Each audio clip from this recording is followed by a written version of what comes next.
ఈ రోజుకి కూడా నేను చెప్తా ఉన్నా, ఓడిపోయాం పర్వాలా, ప్రతిపక్షంలో కూర్చొని ఉండం అది పర్వాలా, మళ్ళీ రీలు వెనక్కి తిరిగి మళ్ళీ అదే రోజుకు మళ్ళీ తిరిగి వెళ్ళి కనీసం ఇలా జరుగుతుందని తెలుసు కదా ఇప్పుడు ఎలా చెప్తావు అని చెప్తే మళ్ళీ ఆ రోజు వచ్చినప్పుడు ఇదే విధంగానే మళ్ళీ చెప్తా. ఎందుకనంటే రాజకీయాలలో విలువలు విశ్వసనీయత అన్న పదానికి అర్థం అది. ఎన్నికలు ఎప్పుడొచ్చినా కూడా అదే విలువలు అదే విశ్వసనీయత అన్న ఒకే ఒక్క పదం మీద మళ్ళీ వైఎస్ఆర్సీపీ మళ్ళీ అఖండ మెజారిటీతో మళ్ళీ గవర్నమెంట్.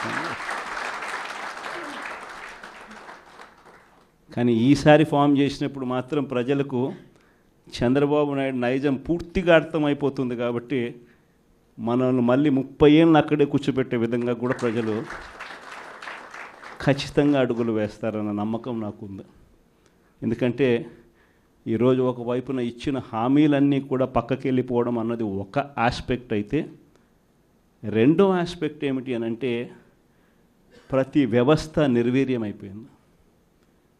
కేవలం చంద్రబాబు నాయుడు గారి ప్రభుత్వం రాకమునుపు మన ప్రభుత్వం ఉండేది.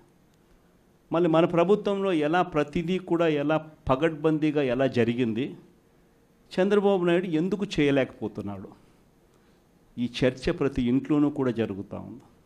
ప్రతి పథకము కూడా ట్రాన్స్పరెంట్గా పారదర్శకంగా ప్రతి ఇంటికి చేర్చే పరిస్థితి నుంచి ఈరోజు అన్ని కొలాప్స్.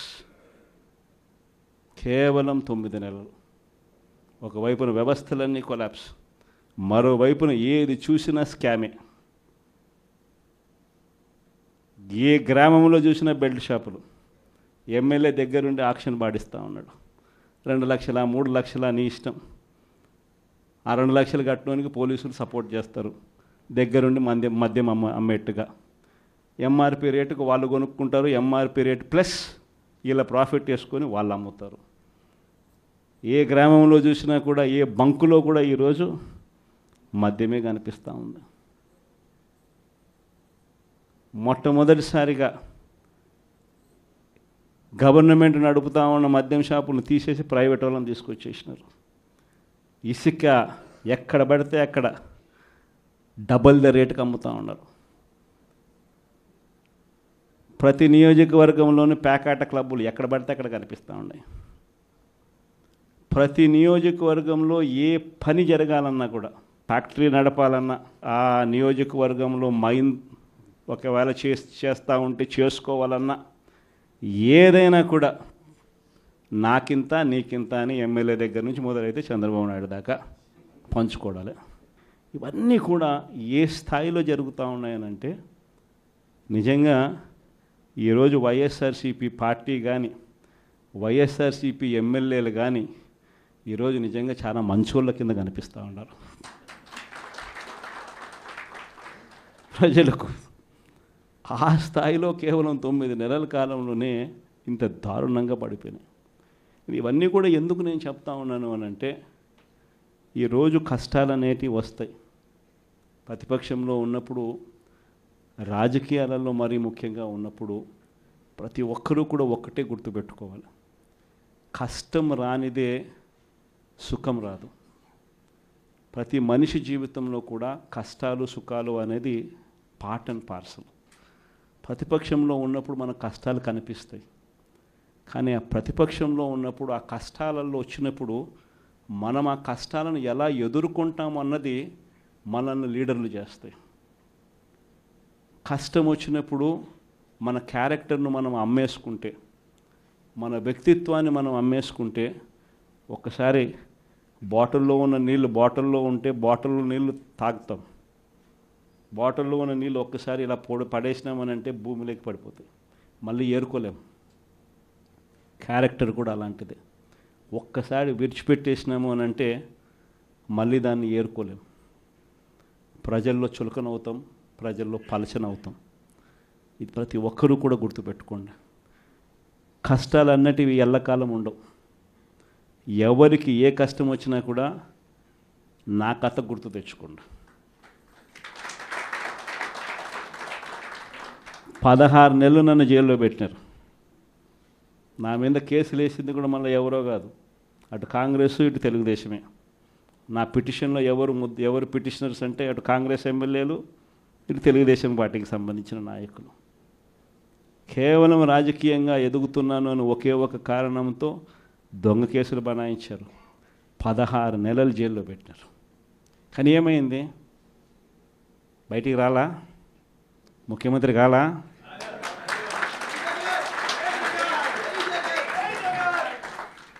ప్రతి ఒక్కరు ఇది గుర్తుపెట్టుకోండి. ఎవరికైనా ఇంతే. మహా చేస్తే వీళ్ళు ఏం చేయగలుగుతారు? దొంగ కేసులు పెడతారు,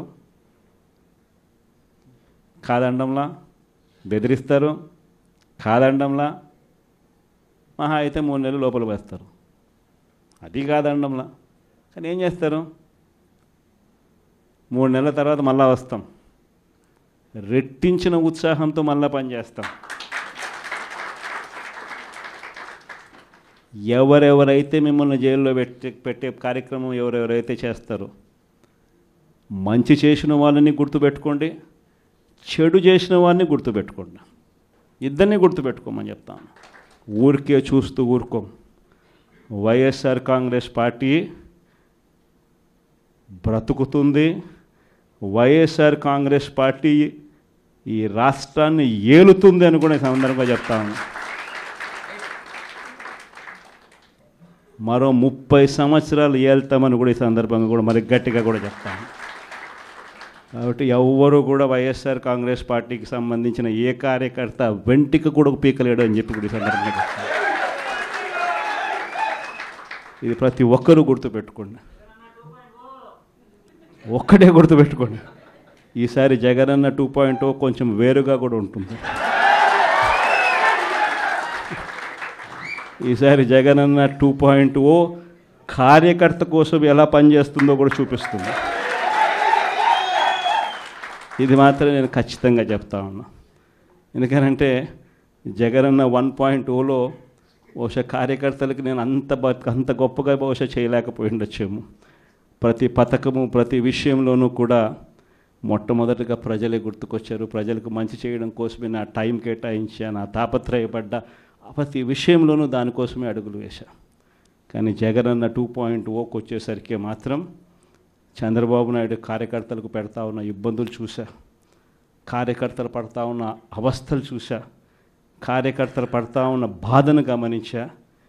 వీళ్ళ కోసం గట్టిగా మీ జగనన్న ఉంటాడని సందర్భంగా గట్టిగా చెప్తా.